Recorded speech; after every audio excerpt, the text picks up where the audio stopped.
Պարոն Քոչարյան, նախորդ օրը հայտնի դարձավ հեղաշրջման պլան վերնագրով փաստաթուղթ, որը ընդդիմության ներսից էր փոխանցվել, այսօր էլ ԱԶ-ն գործողություններ իրականացրեց Բագրատ Ղալստանյանի կամ Վազգեն Ղալստանյանի բնակարանում եւ քիչ առաջ նրան ձերբակալեցին տարան ԱԱԾ-ականները հեղաշրջում կազմակերպելու փորձի կամ աբեկչության նաեւ փորձերի պատճառով պարոն Քոչարյան, ինչպես կմեկնաբանեք, արդյոք այս մարդիկ իրոք եկեղեցականի այդ հագուստի ներքո պատրաստվում են աբեկչական գործողություններ իրականացնել, որովհետև պարոն Քոչարյան շատերը չեն հավատում, ասում են իշխանությունն է ծրագրել, իշխանությունն է այս պլանը գծել, հիմա գցում է հոգևորականների ու ընդդիմության ճեպը։ Այսօրվա գործողությունները եւ հրապարակված պլանը կարանք առանձին քննարկենք, որտեղ այսօրվա գործողությունները նաեւ ենթադրում եմ եւ ակնհայտ է, որ առանց փաստական ձեռքբերումների, փաստերի ձեռքբերումների դժվար թե իրականություն լիներ եւ ավարտված լիներ։ Թե ինչպես կշարունակվի դժվար ասել, բայց ուզում եմ հիշեցնել, որ միշտ Հայաստանում իշխանությունների համար պայքարը ոչ թե տեղի ունեցել ընտրությունների միջոցով, կամ ընտրություններ են կեղծվել, կամ ահաբեկչական գործողության արդյունքում իշխանությունը ձեռքբերվել, ինչպես հոկտեմբերի 27-ը տեղի ունեցավ։ Հիմա, եթե հիշում եք, ես իմ հրապարակային ելույթներում անդադ հիշեցրել եմ, որ հոկտեմբերի 27, մարտի 1-ին իշխանության խնդիր էր լուծվում կրակոցների արդյունքում։ Նոյեմբերի 9-ը իշխանությունը մեր փրկվեց, որովհետև խմբերը, որոնք այսօր էլ կենսունակ են, որոնք կենսունակ էին նաև մարտի 1-ին 2008 թվականի, դրանք խմբեր են, տարբեր մարդկանց կողմից ջոկատներ, դրանք խմբեր են եւ դրանք դեռ մինչեւ հիմա կենսունակ են, քանի դեռ իրենց կենսունակությունը սնուցող չկա։ Սնուցողը դեռ կա, գոյություն ունի։ Դա կարող է ֆինանսներ, նպատակներ, մարդիկ, որոնք տեսել են թե ինչ բան է իշխանության այն դրսևորումները, որոնք հոկտեմբերի 27-ից հետո 20 տարի շարունակ մինչև 18 թվականի Թավշյա ուղեկցել են մեր ժողովրդին։ Ծեծով, ջարդով, մարդիկ ունեցել են լիցենզիա ինչ ասես անելու, նրանց պարագլուխները, բոլորը հայտնի մարդիկ են։ Եվ 18 թիվը փոխեց իրավիճակը, բայց 18 թվից հետո մենք հայտնվել ենք մեկ այլ իրողությունների մեջ, երբ որ պետքա կառուցվեր այն պետությունը, որի նպատակները դրված էին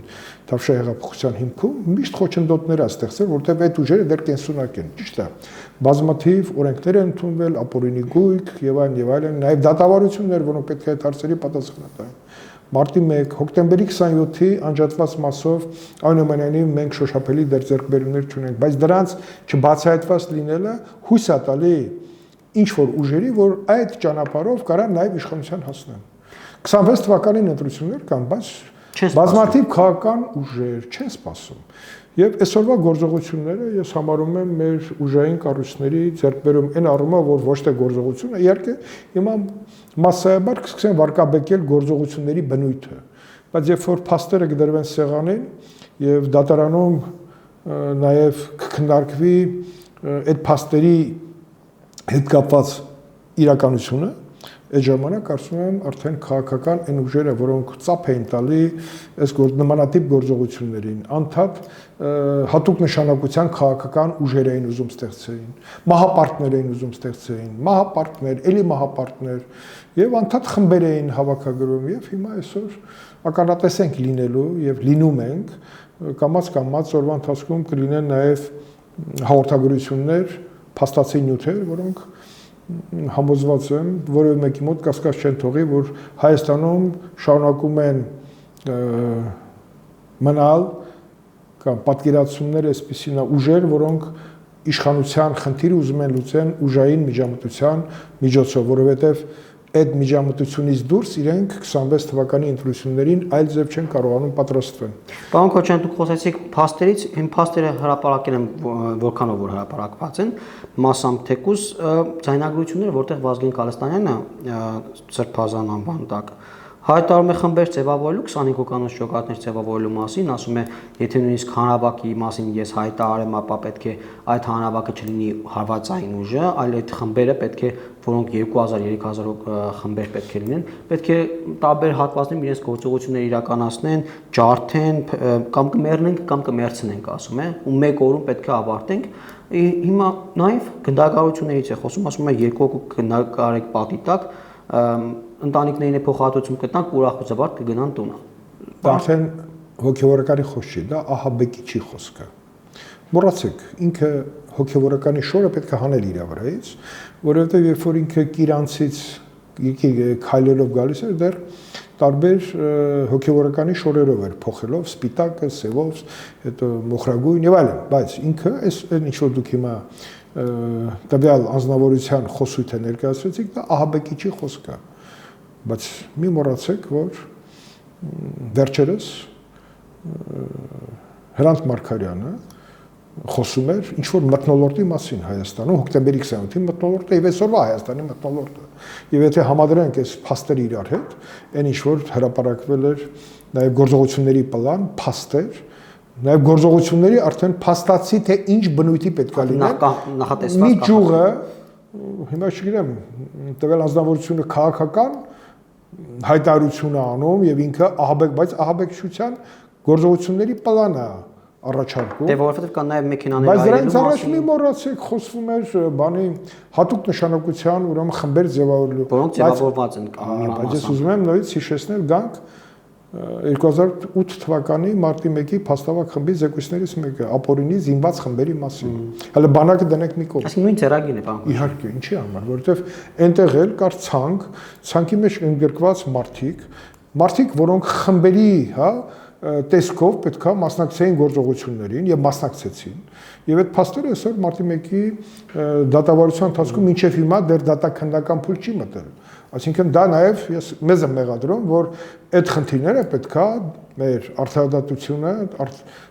ուշացած արդարադատությունը հնարավորություն է տալի, որպեսզի մտներով անցնի, որ կարան նաև դատական փուլեր խուսափել եւ իրականացնել գործողություններ, որի ձայնագրությունը հիմա մենք լսեցինք։ Դուք մարտի 1-ից խոսեցիք, պարոն Քոչյան, այս ձայնագրության մեջ մի բան ասում է, մեկը քաոսի մեջ ավտո կվարի, մեկը խանութ կշարքի, աչքի ծրագրավորումն է։ Տեսարանները եկան։ Ես ենթադրում եմ, որ տվյալ անձնավորությունը նախկին հոգևորական կամ երբևիցե ես համարում եմ այդ մարդը հոգևոր արժեքների հետ ոչինչ կապ չունի։ Կանադայի քաղաքացու մասին է խոսքը։ Ինքը ասում է այն սցենարը, որը իրականացվել է մարտի 1-ին։ Բայց ինքը դրան համեմել է նաև հոկտեմբերի 27-ի սցենար։ Ավելին, ինքը համեմել է նաև նոյեմբերի 9-ի սցենար։ Այսինքն կա մի հատ կոմպլեքս ծրագիր։ Կա մի ծրագիր մշակված, որոնք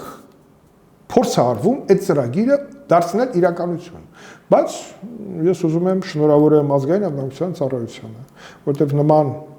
մեծածավալ գործողությունները մի օրում չի ծնվել։ Նշանակում է համակարգը աշխատել է մեր ներքին գործերի համակարգը, քրեական ոստիկանությանը, քննչական մարմիններին, որոնց աշխատանքի շնորհիվ պետք է բացահայտվի ամենայն մանրամասնությամբ բոլոր այն խմբերը, որոնք ես համոզված եմ դեռ գոյություն ունեին վաղուց, պարզապես իրանք անցել են ընդհատակ։ Եթե հիշում եք Էրեբունում ինչ խմբեր էին 18 թվականին մինչև իշխանափոխությունը գործում, Հայաստանի բոլոր մարզերում, գյուղերում կային բդեշխներ։ Եվ իրենց մարդիկ, որոնք ունեին լիցենզիաներ, ինչ ուզեն անելու։ Հիմա այդ միջավայրը փոխվել է, բայց այդ մարդիկ դեռ կան։ Նոյեմբերի 9-ը մեկ սեղմովով այդ բոլոր ուժերը հավաքվեցին եւ մի վայրկյանում իրենք պլանավորված մտան պետական շենքեր։ Մի վայրկյանում հայտնաբերեցին ազգային ժողովի նախագահին եւ մահափորձ իրականացրեցին։ Մեր բախտը բերեց, որ Արարատ Միրզոյանը այնուամենայնիվ իրենց նպատակին չհասավ։ Իրենց թվում էր, բայց Արարատ Միրզոյանը սպանել են գնում են Փաշինյանի հետևից։ Եթե Փաշինյանին էլ հաջողվում էր հայտնաբերել, նույն հոկտեմբերի 28-ի կրկնությունն էր։ Հիմա այն ինչ որ հիմա հրապարակվեց, թե ինչ գործողություններ են պատկերացնում, եթե կան քաղաքական ուժեր, իրենք պետք է պատասխան տան։ Բայց դա պետք է արվի օրենքի շրջանակներում, բայց պետք է հաշվի առնեն, որոնք այսօր ես նայում եմ, տարբեր падգամավորներ գնում են եւ լրատվամիջոցներ ինչ են անում։ Ինչ հիմքով եք տանում, դա ինչ հարցեք տալ։ Հիմքերը դատանի դահլիճում պետք է տեսնեք։ Հիմա գնում են գործողություններ։ Ձայնագրությունների հիմք չեն, ձայնագրությունները արդեն ամեն ինչ կա, դուք հիմա ձայնագրություն եք, բայց ես համոզված եմ նաև այնպիսի այլ փաստեր էլ համոզված եմ ի հայտ կգան, որոնք պետք է քննվեն, հիմքերի մասին են լրագրողները հարցնում, դեր գործողությունները չավարտված։ Ով է իրենց թույլ տվել, որպեսզի իրենք խոչընդոտեն այն գործընթացին, որը կապված է կոնկրետ բացահայտումներին եւ կանխելու է այն ամենը, ինչը որ մեր երկիրը կտաներ քաոսի։ Պարոն Քոչարյան, դուք խոսեցիք մթնոլորտի մասին, որի մասին Հրանտ Մարգարյանը խոսում էր։ Հիմա այս ձայնագրությունների մեջ էլ ակնհայտ է դառնում, որ իրենք փորձում են երկրում քաոս, անկառավարելիության մթնոլորտ ստեղծել, այդ մթնոլորտի ստեղծման հիմքերն էր դրում։ Ես կարող եմ ասել, արդեն ձախողվեց։ Ձախողվեց, որովհետև Հայաստանի Հանրապետությունում այնուամենայնիվ ըստ տարիների ընթացքում նաև իրավապահ համակարգը ենթարկվել է բարեփոխումների։ Եվ կադրային բարեփոխումների, եւ արժեհամակարգային բարեփոխումների եւ այդ ամենը պետքա ամեն օր տեսանելի լինի մեր հասարակության համար եւ այն բոլոր ուժերը, որոնք հույսը դնում են այդպիսի խմբեր ձևավորելու եւ երկրում քաոս ստեղծելու, նաեւ արտաքին ուժեր կարան լինեն։ Որի մասին Վազգեն Կալաստանյանը խոսում էր։ Ասում էր արտաքին ուժ կենտրոններից ինձ հիմա ես նույնիսկ չեմ ուզում այդ մարդու անուն տամ, որտեղ ձայնագրությունը ըստ էության ինքը հայտարարում է գործողություններ, որոնք նույնիսկ իգիլը երևի չաներ մեկ այլ երկրի ներսում։ Ինքը մեր հայրենիքում քաոս ստեղծելու ծրագիր է ասում, եւ այդ քաոսից հետո ինչ է լինելու, իրանք թքած ունեն։ Պետք է քաոս, որպեսզի քաոսի մեջ հայտնված, հա, մեր հասարակությունը այլևս չկարողանա դուրս գա։ Եվ իրենք պետք է բոլոր այն ուժերը, որոնք դեռ հայտնաբերված չեն, օր առաջ պետք է հայտնաբերվեն։ Ես կարծեմ մի քանի ամիս առաջ մեծ բացահայտման մասին մի հայտարարություն է արել, եւ ես կարծում եմ, որ գուցե բացահայտումները այսօր որ իրականություն են դառնում, մեր երկիրը հեռու կպայի ցնցումներից։ Պարոն Քոչարյան, նաև Վազգեն Կալաստանյանը հայտարարում է, որ հենց որ սկսեցին, այդ խմբերը սկսեցին տարբեր վայրերում իրենց առաքելություն իրականացնել, որոնք պետք է լինեն ընդ որում չվախեցող, արկածախնդիր հայեր եւ իրենց հետևից մեջբերում էշերը հետևից կգնան, ինքն է ասում է մեր խումբն է, որ մենք սկսեցինք այդ փողոցային գործողությունները, պետք է անդադար, առանց դադարեցնելու, առանց հոգնելու, առանց կանգնեցնելու 24 ժամում, թե կլինի 36 ժամում, բայց պետք է արագ հասնենք տրամաբանական ավարտին։ Այդ ավարտը ո՞րն է, այսինքն մեր խնդիրը հիմա, այ պարոն Գալստանյանը, չգիտեմ ո, ինքը խոսում է խմբերի մասին։ Այ այսօր այդ խմբերը այլևս պետք է չլինեն։ Պետք է բառն էլ չի լինում։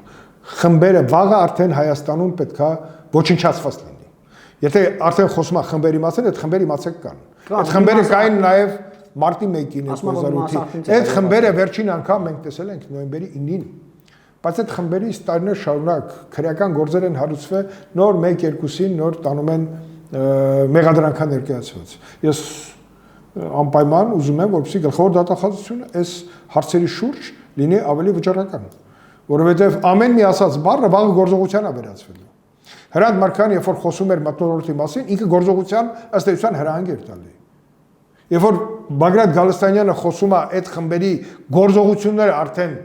տեսանելի գործողությունների մասին, դա նշանակում արդեն խմբերը գիտեին որ օրը, որտեղ ինչ պետք է անել։ Ես համոզված եմ նաև եթե այդպիսի խոսույթ է իրականացվում արդեն ցանկը կա։ Այդ ցանկը մինչև ուր է հասնում։ Եվ այդ ցանկը իրականություն դարձնելուց հետո հո բան չի, գործողությունը արեցի, բայց գործողությունը նաև հակազդման գործողությունները ենթադրում։ Ինչ է սպասում դրանից հետո, ովքեր են ձեռքերը տաքացնելու Հայաստանից դուրս եւ Հայաստանի մեջ։ Ովքեր են միշտ իշխանության հասել նման գործողությունների արդյունքում, դրանք կոնկրետ մարդիկ են։ Եվ այդ մարդիկ մինչև հիմա պատժված չեն։ Եվ հասարակությունը մեզ մեղադրում է, որ այդ մարդիկ մինչև հիմա ինչի պատժված չեն։ Չէ՞ որ 18-ից հետո նրանք անմիջապես պատժված լինեին։ Անմիջապես։ Պարոն Քոչարյան, Եվս մի անդրադարձ անենք այս ձայնագրությանը, ասում է 2 հոգի պետք է գնդակարես, 15 հոգի կտանես բանտ, մնացածներին կյանքի համար ընտանիքներին փոխհատուցում կտաս, կվերջանա, գնա շատ ուրախ։ Դուք կարծում եք այս մարդիկ իրոք պատրաստ են այնպիսի գործողությունների, թե սա ուղղակի։ Ես կարծում եմ, որ արկածախնդրություններ սահման ունի, բայց որ պատրաստվածության աստիճան կար նախկինում եւ հիմա էլ Պարզապես այդ ուժերը պետք է ակտիվացնել։ Հիմա արդեն նախատեսված էր այդ ուժերի ակտիվացում, որտեղ փողոցի խուժանը չի փոխվել, չի դարձել կրթված եւ բան։ Վերջին հաշվով նաեւ բազմաթիվ հետպատերազմյան զենքեր կա այս մարդկանց արսենալում։ Հիմա այդ զենքերը օր առաջ պետքա հայտնաբերվի եւ հավաքվի։ Այդ զենքերը ինչքան էլ թաքցրած լինեն, մի օր կարա դուրս գա, որովհետեւ մարդկան շահագրգռելու բոլոր ձևերը իրանք տնօրինում են, առաջին հերթին նյութական միջոցները։ Փող ունեն, Աստված տվել չի խնայել։ Հիմա այդ փողը մի մասը հայտնաբերվել է անշարժ գույքի տեսքով, բայց բազմաթիվ մեծ քանակությամբ գումար գտնում է Հայաստանի սահմանից դուրս, որը կարա աշխատի Հայաստանի դեմ։ Եվ վերջին հաշվով մի մոռացեք ովքեր են փախել Հայաստանից։ Բոլոր նրանք այն մարդիկ են, որոնք մարտի 1-ի ցանկում կային, մեծ մասը։ Իհարկե, ցանկում կան մարդիկ, որոնք եղել են ցանկում, բայց Հայաստանում են եւ նրանք համոզված են հերո կմնան այս արկածախնդրությունից, որովհետեւ եթե տեսնում են պետության գործիքները աշխատող են, բնականաբար պետք է խուսափեն։ Ամենակարևորը սրված ձեռքբերումը, որ մեր իրավապահ համակարգը ցույց տվեց իր կենսունակությունը այս պահի դրությամբ։ Բայց դա պետք է լինի շարունակական։ Եվ մեր համակարգերի համատեղ, ջանքերը, ներդաշնակումները պետք է լինեն շատ տրամաբանված եւ շատ ճիշտ է, որպեսզի նրանք նման միջոցառումները ինֆորմացիայի փոխանակումից մինչև իրականացում լինի այնպես, որ կանխի ցանկացած մտահղացում, որը կարող է ծնվի նմանատիպ մարդկանց գլխում։ Ես ինչ եի ասում, որ այնուամենայնիվ 3 տարի առաջ մենք ներքին գործերի նախարարությանը գաղտնալսման իրավունքով օժտեցինք եւ այսօր էլ ես խոսում էի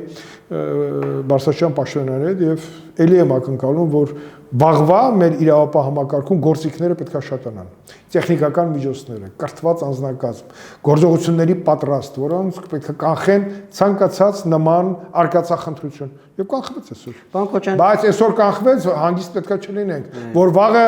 ելի այս մարդիկ չեն թաքնվի, նորից տեղը չեն լրացնի, կոչով մեկը չդիմի, կամ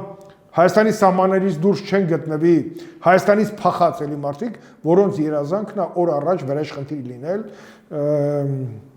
այն ամենի համար, որը 18 թվականին տեղ ունեցավ Հայաստանում։ Պարոն Քոչարյան, Սամվել Կարապետյանը ինչպիսի առնչություն ունի այս դեպքին, որովհետև նախորդ պլանը, որ բացահայտվեց փաստաթուղթը, նրա անունը եւս կար ցանկում, այդ թվում Գագիկ Ծառուկյանի, Սամվել Ալեքսանյանի,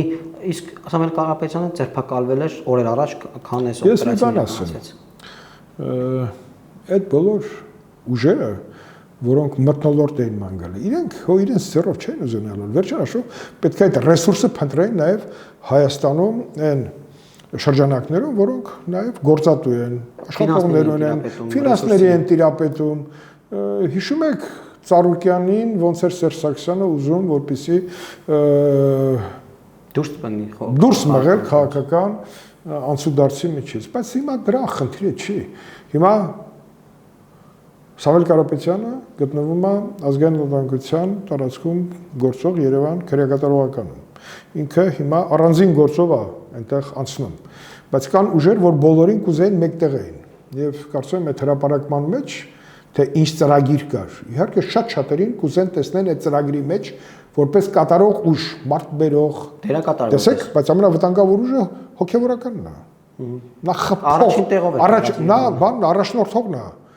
Ահաբեկչության առաջնորդողը պարզվեց այս անձնավորությունն է։ Իրանցից որ գալիս էր, որպեսզի քաոս ստեղծի պարզվում է։ Հիմա այդ քաոսի ստեղծման մեջ ներգրաված են էլ լրագրողներ, էլ քաղաքական գործիչներ, սրբազան գոռալով, այսօր էլի պատգամներ կային գոռում են սրբազան, ինչ սրբազան։ Այս ձայնագրությունից հետո էլ ինչ սրբազան։ Սրբազանը արյուն է տենչում, որտեղ է սրբազանի առաքելությունը։ Դա կանխող պետք է լիներ։ Մոռացեք, այդ շորերը պետք է հանվի իրենց վրայից։ Ով որ այդպես չի մտածում, բայց թաքնվել է այդ սքեմի տակ, նա պետք է օր առաջ այդ շորը այլևս նրա հակում պետք է չլինի։ Դա վարկաբեկում են նաև մյուս հոգևորականներին։ Հիմա թող մյուս հոգևորականները պատասխանեն։ Մայրաթորից պարոն Քոչարյան, ընդհանրապես արձագանք չկա։ Սամվել Կարապետյանի դեպքում պարոն Քոչարյան, միանգամից Մայրաթորը արձագանքեց։ Հիմա երբ որ Չի կարա չարձագանքի։ Հիմա մայրաթորը։ Ես ես վստահաբար ասում եմ, չի կարա։ Հենց նոր պարոն Քոչյան, հենց վարկեն։ Թող ասի, որ Բագրատ Գալստանյանը ազնիվ մարդ է։ Պարոն Քոչյան, հենց նոր մայրաթորը հրապարակում է արել, բայց ընդհանրապես դրան չի անդրադարձել։ Գրել են ԱՄՆ-ն հայոց կաթողիկոսն ընդունեց ՀԲՄ տարբեր ծրագրի մասնակից սփյուռքայի երիտասարդներին ու ընդհանրապես ոչ մի բառ այս գործողությունների ձերբակալությունների Էջմիածինը պետքա անպայման անդրադարձ անի, որովհետև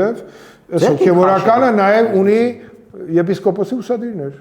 որը ձերքին քաշեն արդեն այս եպիսկոպոսը։ Չեպտի ձեր չքաշեն, պատասխանություն են կրում։ Պետքա ասեն։ Վերջինս այս զանագությունը լսելուց հետո Էջմիածինը ինչ ասում է կեցե Բագրատ Գալստանյանը, Կանադայի քաղաքացի, որը արյուն է ուզում երկրի ներսում, եկեղեցու դերը այդպես են տեսնում, հոգևոր խորհուրդը հենց հիմա պետքա հայտարարություն տարածի։ Եթե չի տարածում, պատասխանությունը ինքն էլ է կրում պատասխանություն տվյալ անձնավորության հայտարարություններ, որ դրանք մաքուր ահաբեկչական հայտարարություններ են։ Տեսեք, Սամվել Կարապետյանի ձերբակալության ժամանակ մայրաթորը միանգամից արձագանքեց։ Երբ որ Սամվել Կարապետյանը իրենց arczepiskopos-ն է, սրբազան տենց ինչ-որ թեմի առաջնորդ, թեկուզ արեցված։ Չէ, հիմա իրենք պետքա հասկանան, որ պետքա դիրքավորվեն մի քիչ այլ տեղ, բայց ինչքան էլ դիրքավորվեն, այս մարդը կրում է եպիսկոպոսական ուսադիրներ։ Էջմիածինը չի կարա դրանից հեռանա։ Ինքը պետքա գնահատական ոչ թե տա, այլ նաև ինչ ասեմ, կարգազանցնել քիչ է։ Իսկ ինչ վերաբերում է Սամվել Կարապետյանին, որտեղ Սամվել Կարապետյանը եկեղեցու միշտ ֆինանսական աջակցություն է ցույց տվել, եւ եկեղեցու համար երևի փողը շատ ավելի կարեւոր է, քան թե այն ինչ որ կարար այս ընթացքում տեղի ունենար Հայաստանի Հանրապետության ներսում։ Եկեղեցին պետքա պատասխանատվություն կրի նաև տվյալ անձնավորության հայտարարությունների համար, որտեղ այս անձնավորությունը երեք եկեղեցում էր։ Այս անձնավորությունը հոգևորականի շոր է կրում եւ ուսադիր է կրում։ Ուսադիր ես ասում եմ, որովհետեւ եպիսկոպոսական աստիճանը դա ուսադիր է։ Բարձրագույն աստիճան։ Բարձրագույն աստիճան է եւ հիմա ինքը իհարկե գործառույթը կասեցված է որպես թեմի առաջնորդ, բայց ինքը բարձրաստիճան հոգևորական է։ Հիմա այդ հոգևորականը պարզվեց էլ հոգևորական էլ չի։ Ինքը ահաբեկչության համակարգի առաջնորդող է։ Լավ, մոռանանք այս մարդը հիմա պետքա այսօր ձերբակալվել է, ենթադրում եմ, որ այս ձայնագրությունից հետո երևի կտանեն կալանքի,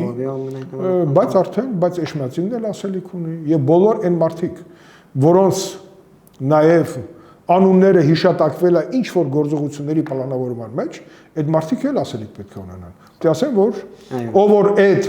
ծրագիրը գրել է, կազմել է, ճիշտ է թե սխալ է, չգիտեմ, բայց ամեն դեպքում հրեշավոր ծրագիր է երկիրը քաոսի տանելու, բայց ձայնագրությունը խոսում է արդեն ահաբեկչական գործողությունների, բայց այնտեղ հրապարակվել է մի հատ գործողությունների այլ պլանավորում, որի մեջ կոնկրետ մարդկանց անունները տված, մարդկանց քանակներով եւ այլն։ Թող ամեն մեկը պետք է ասի, գնալեք գլուխները պատովեք տվել, ռադները քաշեք։ Մենք գտնվում ենք Հայաստանի Հանրապետությունում եւ Հայաստանի Հանրապետությունը բոլորիս հայրենիքն է։ Այդպիսի ծրագիր կարան կազմեն այն մարդիկ, որոնք Հայաստանը չեն տեսնում որպես պետություն եւ հայրենիք։ Պարոն Քոչյան, այդ փաստաթղթում նաեւ կար բացի այդ անուններից, նաև կային արցախցիներ, դաշնակներ, այդպիսի բան։ Հիմա այս ձայնագրություններում եւս Վազգեն Կալաստանյանն ասում է, հələ արցախցիների աշխատանքատավում դաշնակները իրենց խմբերը չեն կազմել։ Այսինքն այս մարդիկ հստակ արցախցիներին, դաշնակներին որպես վարշապետը որ ասում էր մատերիալ, միտինգի մատերիալ, այդ միտինգի մատերիալ են դիտարկում։ Գիտեք ինչ, մենակ պետք է նայել այս մարդու հայտնությունից հետո, երբ որ գնաց Կիրանց եւ քայլելով գալիս էր, նախ Կիրանցում ինչ էր անում, քայլելու ընթացքում ովքեր էին աջակցում։ Եվ հիմա այդ բոլորը, քաղաքական բոլոր ուժերը, լրագրողները, պատգամավորները, որոնք անդադ գործեցել են սրբազան, հիմա էլ գոռում են սրբազան, հիմա պետք է ասեն, այս մարդը սրբազան է թե ահաբեկչության բան է, կազմակերպիչ եւ առաջամարտիկ։ Հիմա պետք է այդ հարցի պատասխանը տրվի, որովհետեւ հիմա կասեն Փաշինյանն է սարքին։ Այսինքն ձայնագրություններ, որ երկու հատ հրավառություն էր ասում։ Ընկերներեք չի աշխատում դա։ Չի աշխատում։ Վերջին հաշվով փորձաքննություններ կանցնեն, կապացուցվի այդ ամբողջ քննություն կգնա։ Այդ ամենից հետո սրբազան գոռացողները հիմա ինչ են ասելու։ Հիմա նորից սրբազանին կարևոր դերակատարում են, չէ՞ տվել։ Գործողություններ առաջնորդող, սրբազան պայքար, սրբազան արյուն, էլ ինչ։ Հիմա տեսանք մեր գործընկերը Սարգսյանը Արթուր Սարգսյանը։ Ասում էր ցայնագությունները սարկած կարան լինեն։ Չէ, ամեն ինչ կարան ասեն, բայց մոռանում են, որ այնուամենայնիվ այդ ցայնագությունները պետք է ընտրել փորձականությունների, բոլոր փաստաբանելու իրավասությունն են, այնուամենայնիվ ամեն ինչ գնալու է իրավական գործիքակազմերի շրջանակներում եւ ըստ էության նաեւ թող պատրաստ լինեն, որ ովքեր աջակցել են այս ուժերի առաջխաղացմանը եւ օգտագործմանը, որտեղ այս մարդը արդեն կամ հոգեկան հիվանդ է, կամ ինքը պետք է հասարակությունից մեկուսացի, որպեսզի վնաս չբերի այն բոլոր այն հայ մարդկանց, որոնք խաղաղ կյանքով ապրում են մեր երկրի ներսում։ Վերջին հաշվով այդ գործողությունները որ պլանավորում է, երբ որ մտածում է, որ կրակելով մեկին տանեն մյուսին, չէ՞ որ այդ կրակոցները գնդակը բան չունի, աչքեր չունի։ Դա կարա ցանկացածին քոր գնդակը ում ասես կարակապնի երկրի ներսում։ Մարդը կոչ է անում ինչ որ մարդկանց վերացնելու առանց բանի պատասխանատվության զգացում ունենալու։ Ուզում ասեմ, որ այսօրվա գործողությունները շատ կարևոր են երկրի ներքին կայունությունը պահելու համար։ Ես որպես ոլորտային հանձնաժողովի նախագահ ուրախ եմ, որ մեր ուժային կառույցները կանխեցին հրեշավոր մի ուժային պլանավորված գործողություններ, նախապատրաստված գործողություններ, որի մասին եւ ձայնագրությունն է խոսում եւ կարծում եմ նաեւ արգրաված իրեղենապացույցները հնարավորություն կտա ծավալը պատկերացնելու համար եւ դա մեծ հնարավորություն կտա կանխելով ներքին, պլանավորված խժդժությունները, նաեւ հնարավորություն չտալ արտաքին ուժերին ներքին այս process-ները իրականացնող ուժերին համատեղ Հայաստանի Հանրապետությունը տանել փորձանքի։ Շատ կարճ պարոն Քոչյան, ցայնագության մեջ որ ասում է այս խորը անասուն ազգը, դրա պատճառով է, որ իրենք կարծում են, որ այս ազգը խորը անասուն վիճակում է դրա համար, չեն ուզում ընտրությունների գնալ։ Ես այդտեղ չեմ ուզում մեկնաբանել։ Այս մինչ այդ ձեր հնչեցրած այդ հատվածը պարզ երևում է, որ այս մարդիկ ազգի մասին խոսել, ազգության մասին խոսել, բարոյականության մասին խոսել, դա իրենց չի։ Այս մարդկանց համար մարդկային կյանքը մի կոպեկի արժեք չունի։ Այս մարդիկ իրենց նպատակին հասնելու համար, որի անունը իշխանությունն է։ Բայց այդ իշխանության էլի իրենք չեն հասնելու։ Իշխանության եւ կամ Հայաստանի պետականության կորուստը իրենք թքած ունեն։ Իրանք առաջնորդվում են վրեժով, վրեժ մի բանի համար, որը որ փոխել է մեր երկրի, մեր երկրին տվել է հնարավորություն հայտնվել այնպեսի ստեղծել այնպեսի միջավայր, որպեսզի հայ մարդը ապրի խաղաղ եւ խաղաղության պայմաններում ունենա ամուր պաշտպանված երկիր, ունենա պետականություն եւ պաշտպանի իր պետականությունը, բայց նայեք այդ ուժերը այսօր էլ կենսունակ են։ Մենք որպես իշխանություն մեղավորենք նրանց այսօրվա նպատակները, այնուամենայնիվ, որ այդ նպատակները դեռ կան մարդկանց գլխում, որտեղ եմ ասում, վերջի գործողությունը նոյեմբերի 9-ն էր։ Ընդամենը 1 ամիս կամ 2 ամիս առաջ Հրանտ Մարգարյանը սկսեց ինչ-որ մթնոլորտի մասին խոսել, որը կար 27-ին եւ կա հիմա։ Այսինքն խոսում էին, միջև մթնոլորտը ձևավորվում էր, նաեւ այն բացահայտումը, որ արվեց եւ դեռ կշարունակեն քննարկվել այն պլանը, որը որ տրված էր թղթին։ Այդպիսի պլաններ եղել են նախկինում էլ։ Ձեզ ասեմ, եթե հիշողությունը չի դավաճանում, կարծեմ 96 թվականին ոստիկանությունը ԱԺՄ գրասենյակում այդպիսի մի պլան հայտնաբերեց։ Եվ այդ պլանում շատ նման են այդ պլանները բոլորը իրար գործողություններ, որոնք երկրի ներսում քաոտիկ իրավիճակ ստեղծելով լուծում են իշխանության խնդիր։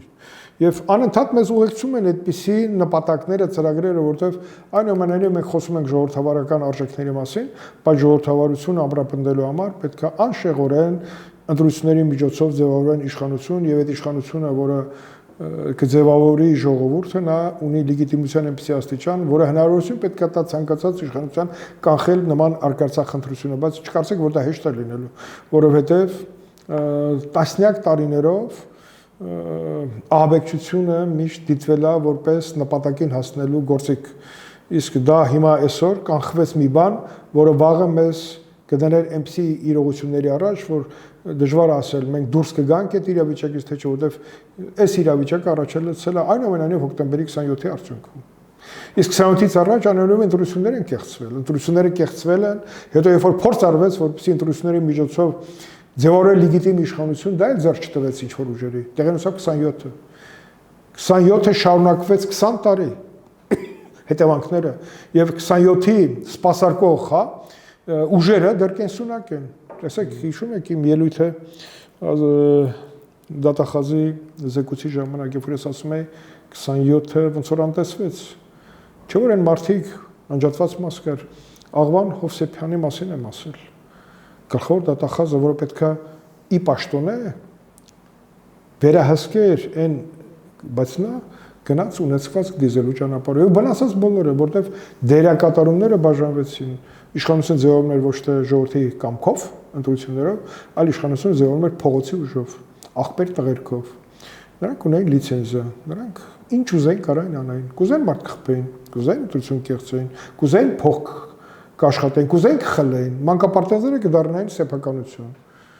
դպրոցները կդառնային սեփականություն։ Տեսեք ինչ գնահատականատալ է, այսինքն իրենք շարունակում են մտածել մեր ժողովրդի մասին որպես ավանակի, ոչ թե արարողի,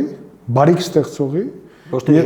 թե իշխանություն ձևավորողի, ոչ թե իշխանություն ձևավորողի եւ իշխանությունը պաշտպանողի, այլ ավանակի։ Ու դու քո ժողովրդի գենետիկ կարողությունները նսեմացնում ես մի նպատակի համար, հանուն իշխանության, ընդ որում իշխանությունը Իրանը չի լինելու։ Ինքը ոնց որ եղել է այդպես հոգեկան խանգարումով անձնավորություն շարունակելու է իր կյանքը հոգեկան խանգարումների մեջ, բայց այն ավերածությունները, որ իրեն օգտագործելով